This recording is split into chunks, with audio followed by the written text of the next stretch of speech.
नमस्कार, आप देख रहे हैं जागो जनमत और मैं हूं नेहा आपके साथ। आइए जानते हैं आज के प्रमुख समाचार। लोकसभा अध्यक्ष ओम बिरला कोटा में शक्ति नगर कैंप कार्यालय में की जन सुनवाई।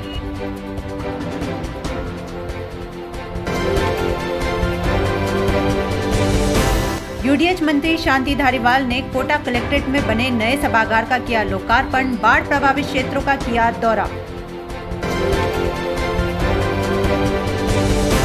शमशान भूमि पर दबंगों का कब्जा, अंतिम संस्कार के लिए घंटों पड़ा रहा शव।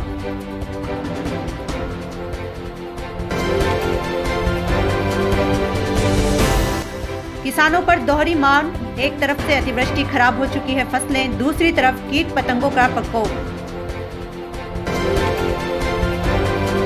लोकसभा अध्यक्ष ओम बिरला कोटा दौरे पर हैं। आज लोकसभा अध्यक्ष शक्तिनगर स्थित कैंप ऑफिस में जन सुनवाई की। लोग भारी संख्या में अपनी समस्याओं को लेकर ओम बिरला के पास पहुंचे। इस दौरान लोगों ने ओम बिरला का स्वागत भी किया। लोकसभा अध्यक्ष ओम बिरला 4 दिवसीय प्रवास पर कोटा में हैं। लोकसभा अध्यक्ष ने भी तसल्ली के साथ लोगों की समस्याएं सुनी और कई समस्याओं का तुरंत निदान भी करवाया।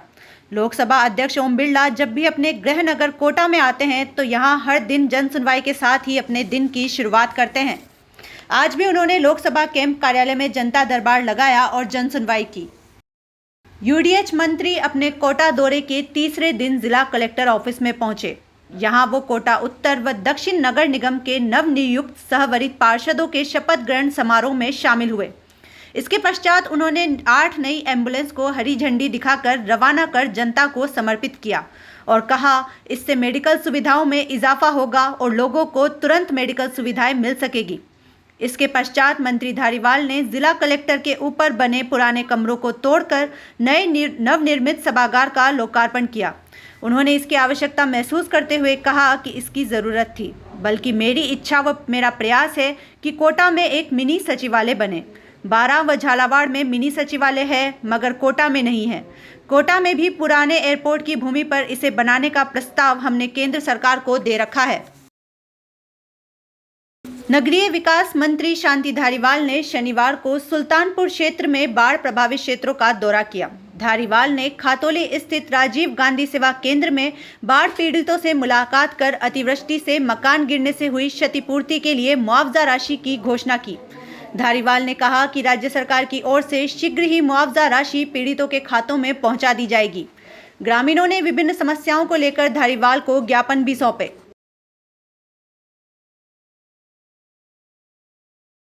पीपलदा विधानसभा क्षेत्र के दौरे पर पहुंचे यूडीएच मंत्री शांति धारीवाल का बड़ौत कस्बे में पेट्रोल पंप के पास कोटड़ा दीप सिंह सरपंच संतोष बेरवा के नेतृत्व में ग्रामवासियों व क्षेत्र की जनता ने स्वागत किया। अतिवृष्टि से हुए नुकसान की स्थिति से अवगत कराया व सरकार से उचित मुआवजे व बेघर हुए व्यक्तियों के लिए सरकार से मदद की मांग की। सरपंच संतोष बेरवा ने बताया कि कोटड़ा दीप सिंह गांव में अतिवृष्टि से सैकड़ों ग्रामवासियों के मकान ढह गए व हजारों बीघा किसानों की फसलें नष्ट हो गई।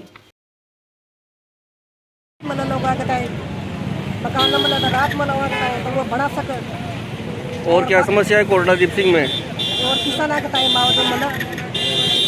8,000 रुपये क्विंटल ले वो रेट लोग बूंदी के ग्रामीण इलाकों में भूमाफिया और दबंगों के हौसले इस कदर बुलंद हैं कि वे शमशान की भूमि के रास्ते को भी नहीं बख्श रहे हैं। ताज़ा मामला जिले के भजनेरी ग्राम पंचायत चिता की झोपड़िया गांव का है। यहां शमशान भूमि के रास्ते पर दबंगों का कब्जा होने से शनिवार को गांव के एक शव को घंटों घर में रखना पड़ा। ग्रामीणों के आक्रोश के बाद मामला जब जिले के उच्च अधिकारियों तक पहुंचा तो किसी तरह शव का अंतिम संस्कार करवाया गया। जानकारी के अनुसार गांव के 70 वर्षीय हुक्मा पुत्र खेमा की शुक्रवार रात्रि 1 बजे बीमारी के चलते मौत हो गई थी, जिसके बाद सुबह 7 बजे से ही मृतक के परिजन शव के अंतिम संस्कार की तैयारी में जुट गए। लेकिन गांव की शमशान भूमि के रास्ते पर दबंगों का कब्जा होने से शव को लेकर ग्रामीण शमशान तक नहीं पहुंच पाए और अंतिम संस्कार नहीं हो पाया। ऐसे में शव को 8 घंटों घर में रखना पड़ा। हालांकि बाद में मामला प्रशासन के अधिकारियों के पास पहुंचा, जिसके बाद देई थाना अधिकारी सांवरमल, पुलिस में जाप्ता पटवारी देवलाल मौके पर पहुंचे, जिसके बाद जेसीबी की सहायता से रास्ते को बहाल करवाया गया और शव का अंतिम संस्कार हो पाया। बंजारा समाज का व्यक्ति एक्सपायर हो चुका है। उस शमशान घाट के ऊपर मीणा समाज वाले ने अतिक्रमण कर रखा है। और उस अतिक्रमण को हटाने के लिए यहाँ पर प्रशासन भी आ चुका है, पटवारी साहब भी आ चुके हैं, लेकिन हाल फिलहाल कोई रास्ते का कोई समाधान नहीं हो पा रहा है और व्यक्ति मरा हुआ अभी तक यहाँ पर ही रखा गया है। मांगरोल उपखंड क्षेत्र में 3 अगस्त को हुई लगातार अतिवृष्टि के कारण 80% फसलें खराब हो चुकी हैं। बाकी बची फसलों में कीट पतंगों का प्रकोप बढ़ने लग गया है। किसानों के सर पर चिंता की लकीरें बढ़ गई है। अतिवृष्टि की मार झेल रहे किसानों का कहना है कि 15 दिन बीत जाने के बाद भी खराब फसलों का कोई आकलन नहीं हुआ है। किसानों का दर्द जानने जागो जनमत की टीम पहुंची किसानों के खेतों तक और जाना किसानों का हाल। किसानों की मांग है कि हमें तत्काल खराब फसलों का आकलन कर उचित मुआवजा दिया जाए। जागो जनमत से मैं महावीर मीणा मुंडले आपको दिखा रहा हूँ सीधे किसानों के खेत से कुछ तस्वीरें। अब जागो जनमत पहुँचेगा शहर से लेकर सीधे किसानों के खेतों तक और दिखाएगा उनकी समस्याओं एवं उनकी परेशानियों को। जागो जनमत पर आज दिखा रहे हैं आपको कि किसानों की अतिवृष्टि के कारण 80% से भी ज़्यादा फसलें नष्ट हो चुकी है और बचे कुछ 15-20% किसानों की फसलें बच रही है जिनको कीट पतंगों ने जकड़ लिया है। उनकी फसलों में भयंकर कीटों का प्रकोप देखा जा रहा है। आपको बता दें कि किसानों को वो इस फसल खराबे का अभी तक कोई आंकलन नहीं है, ना किसी प्रकार का सरकार के द्वारा कोई मौका मुआयना नहीं किया गया।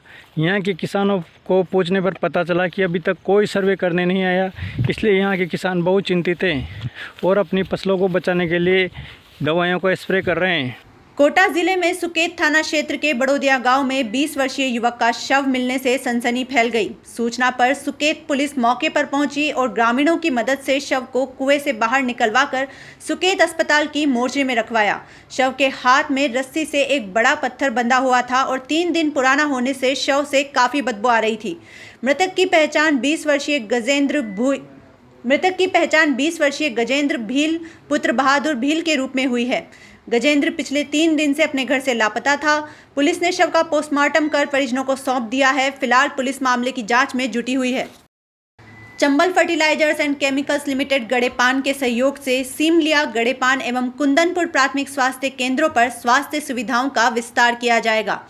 इसी क्रम के तहत आरोग्य कार्यक्रम के माध्यम से गड़ेपान, सीमलिया एवं कुंदनपुर के प्राथमिक स्वास्थ्य केंद्रों को पीपीपी योजना में चिकित्सा विभाग के साथ MOU करके विकसित किया जाएगा तथा बेहतर स्वास्थ्य सुविधाएं तीनों स्वास्थ्य केंद्रों में प्रदान की जाएगी, जिसके तहत प्राथमिक स्वास्थ्य केंद्र सीमलिया में कार्यक्रम आयोजित कर इसकी शुरुआत की गई।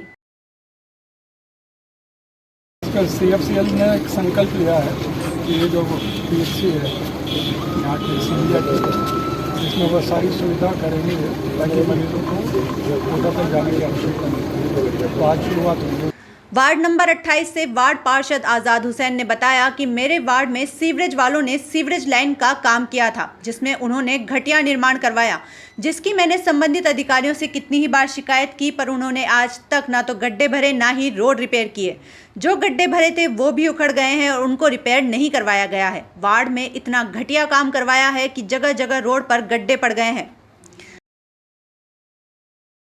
लोक परिवहन चालक व परिचालक उड़ा रहे हैं कोरोना की धज्जियां। बसों में सफारियां फुल भरकर बसों की छत पर बैठाकर बसों को दौड़ा रहे हैं।